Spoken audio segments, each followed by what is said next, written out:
खबर हो सच्ची, जहां आवाज हो बेबाक, जहां हर खबर पहुंचे से पहले वहां नाम सिर्फ एक, सिटी स्टार न्यूज। सच की आवाज, जनता का भरोसा, city star news. Kanjari high school में मिशन लाइफ नाटक के जरिए जलवायु परिवर्तन पर जागरूकता अभियान।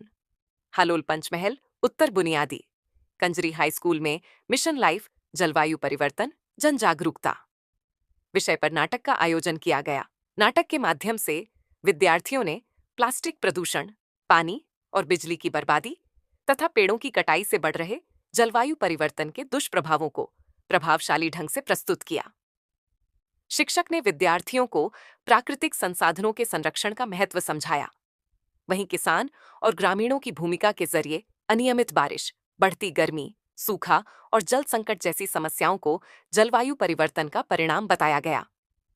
कार्यक्रम के अंत में सभी ने पर्यावरण संरक्षण, जल बचत, बिजली की बचत और अधिक से अधिक वृक्षारोपण का संकल्प लिया। रिपोर्ट नरेंद्र बारिया, हालोल तालुका।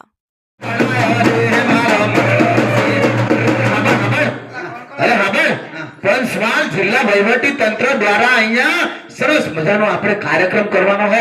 આ પેલો સાહેબ સ્વચ્છતાની વાત કરતો હતો ને, સાહેબ સ્વચ્છતાની વાતો કરો। આ સ્વચ્છતા કેવી રાખવાની છે આપણે? એ બધું ચોખ્ખું રાખવાનું। એ પણ રંગલા હાબર આપણે આપણું ગામડું છે ને એને ચોખ્ખું રાખવાનું, આપણો શેરી મોહલ્લો ચોખ્ખો રાખવાનો, અરે આપણું ફળિયારું ચોખ્ખું રાખવાનું, આપણો શેરી મોહલ્લો ચોખ્ખો રાખવાનો, આપણી હાઈસ્કૂલ ચોખ્ખી રાખવાની અને આવું આપણે સ્વચ્છતા ભરેલું જીવન જીવવાનું। એટલે આપણે સ્વચ્છતા રાખવાનું કારણ હોય ખબર? જો આપણે